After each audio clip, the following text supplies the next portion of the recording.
Assalamualaikum warahmatullahi wabarakatuh. Yang terhormat Ibu Evi Rosmiati, MPD, selaku dosen mata kuliah Perkembangan Peserta Didik di kelas 3B Program Studi Pendidikan Guru Sekolah Dasar Universitas PGRI Palembang. Perkenalkan, kami dari kelompok 8 yang beranggotakan saya sendiri, Suci Erhami, NIM 2019143069, beserta rekan saya Yusri Pandanwangi, NIM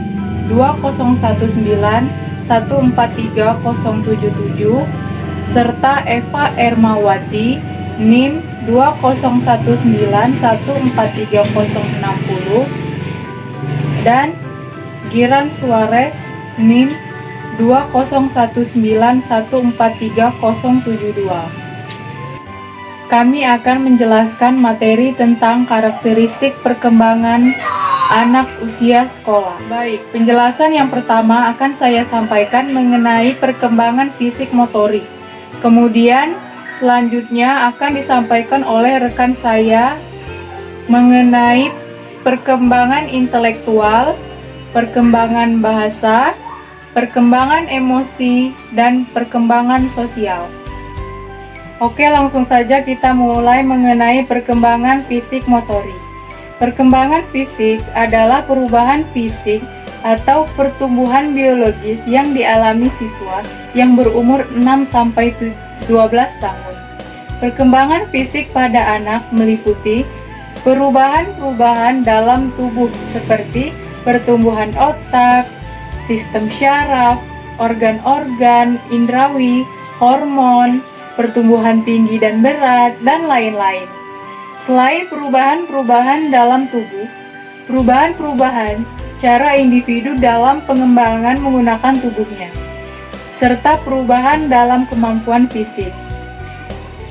Yang kedua, perkembangan motorik, atau sering disebut dengan keterampilan motorik, adalah gerakan-gerakan tubuh yang disengaja, otomatis, cepat dan akurat. Keterampilan motorik dikelompokkan menjadi dua berdasarkan urutan otot-otot dan bagian-bagian badan yang terkait, yaitu keterampilan motorik kasar dan keterampilan motorik halus. Dalam proses perkembangannya, perkembangan fisik akan mempengaruhi kemampuan motorik. Salah satu gangguan perkembangan fisik motorik pada usia sekolah dasar diantaranya kesulitan menulis. Dan untuk terjadinya hambatan dalam perkembangan fisik pada anak, hal yang dapat dilakukan adalah dengan melatih dan mengajarkan anak usia prasekolah atau kelas-kelas rendah sekolah dasar sejak dini tentang hal-hal seperti dasar-dasar menulis dan menggambar, berolahraga seperti senam, gerakan-gerakan permainan seperti berlari, melompat, memanjat, baris berbaris, serta gerakan-gerakan ibadah sholat. Baik, demikian dari saya. Materi selanjutnya akan disampaikan oleh rekan saya. Nama Yusri Pandanwangi, NIM 2019143077. Ini saya akan menjelaskan materi tentang perkembangan intelektual dan perkembangan emosi. Perkembangan intelektual yaitu kemampuan kognitif pada anak seperti membaca, menulis, dan menghitung. Sebelum pada masa ini, yaitu masa prasekolah, usia taman kanak-kanak atau usia PAUD, daya pikir anak masih bersifat imajinatif, berangan-angan atau berhayal. Sedangkan pada usia SD, daya pikir anak sudah berkembang ke arah berpikir konkret dan rasional. Nah, dilihat dari aspek perkembangan kognitif, menurut Piaget, Masa ini berada pada tahap operasi konkret, yaitu ditandai dengan kemampuan yang pertama mengklasifikasikan atau mengkelompokkan benda-benda berdasarkan ciri yang sama. Yang kedua, menyusun atau mengasosiasikan atau menghubungkan atau menghitung angka-angka atau bilangan. Dan yang ketiga, memecahkan masalah atau problem solving yang sederhana. Kemampuan intelektual pada masa ini sudah cukup untuk menjadi dasar diberikannya berbagai kecakapan yang dapat mengembangkan pola pikir atau daya nalarnya. Kepada anak, sudah dapat diberikan dasar-dasar keilmuan seperti membaca, menghitung, dan menulis. Dan di samping itu, kepada anak juga dapat diberikan dasar-dasar pengetahuan yang terkait dengan kehidupan manusia, hewan, lingkungan alam, lingkungan sosial budaya, dan agama. Untuk mengembangkan daya nalarnya, daya cipta, dan kreatif anak, maka kepada anak perlu diberi peluang-peluang untuk bertanya, berpendapat, dan juga memberikan kritik tentang berbagai hal yang terkait dengan pelajaran atau peristiwa yang terjadi di lingkungan sekolah, rumah mereka. Upaya lain yang dapat dilakukan sekolah dalam hal ini yaitu guru dapat mengembangkan kreatif anak dengan cara menyelenggarakan kegiatan-kegiatan seperti perlombaan, mengarang, menggambar, menyanyi, drama, berpidato, dan cerdas cermat dengan terkait pelajaran-pelajaran yang sudah mereka ajarkan. Nah, perkembangan emosi pada usia sekolah, khususnya di kelas-kelas tinggi, kelas 4, 5, dan 6, anak-anak mulai menyadari bahwa pengungkapan emosi secara kasar tidaklah diterima atau tidak disenangi oleh orang lain. Oleh karena itu, dia mulai belajar untuk mengendalikan dan mengontrol ekspresi emosinya. Kemampuan mengontrol emosi diperoleh melalui peniruan atau kebiasaan mereka. Nah, dalam proses peniruan, kemampuan orang tua atau guru dalam mengendalikan emosinya sangatlah berpengaruh. Apabila anak dikembangkan di lingkungan keluarga yang suasana emosinya stabil, maka perkembangan anak akan cenderung stabil atau sehat. Apabila kebiasaan orang tua dalam mengekspresikan emosinya kurang stabil, maka anak akan menjadi marah-marah, mudah mengeluh, kecewa, dan kurang mengontrol emosinya. Maka, perkembangan emosi anak cenderung kurang stabil atau tidak sehat.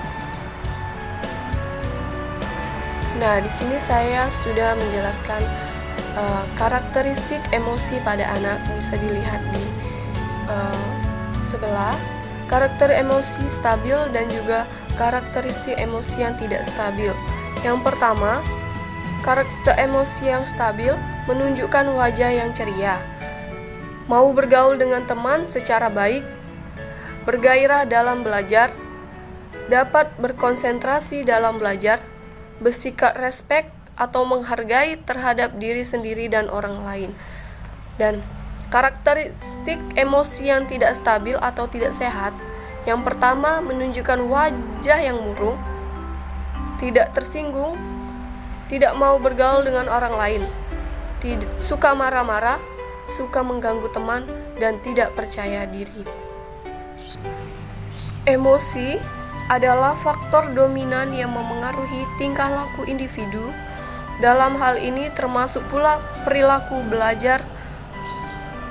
Emosi positif seperti perasaan senang, bergairah, bersemangat, atau rasa ingin tahu yang tinggi, yang mempengaruhi individu untuk mengkonsentrasikan dirinya terhadap aktivitas belajar seperti memperhatikan penjelasan guru, membaca buku, aktif berdiskusi, mengerjakan tugas, dan disiplin dalam belajar.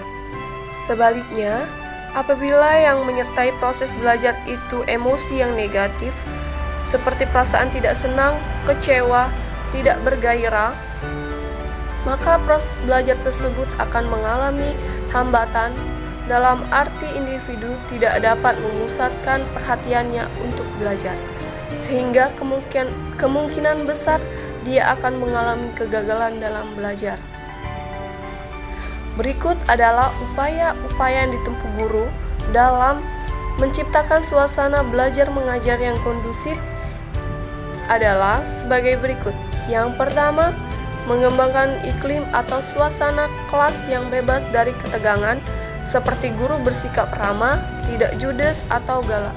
Yang kedua, memperlakukan siswa sebagai individu yang mempunyai harga diri, seperti guru menghargai pribadi, pendapat, dan hasil karya siswa, dan tidak mencemoohkan atau melecehkan pribadi, pendapat, dan hasil karya siswa, serta tidak mengemaskan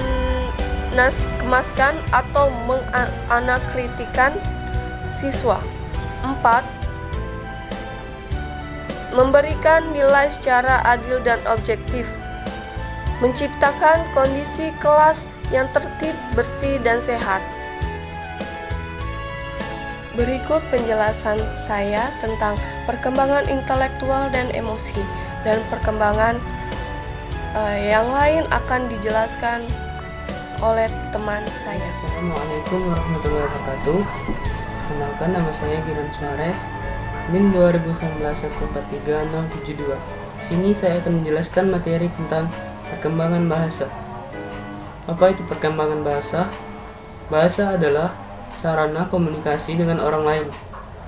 Dalam pengertian ini mencakup semua cara untuk berkomunikasi, di mana pikiran dan perasaan dinyatakan dalam bentuk lisan.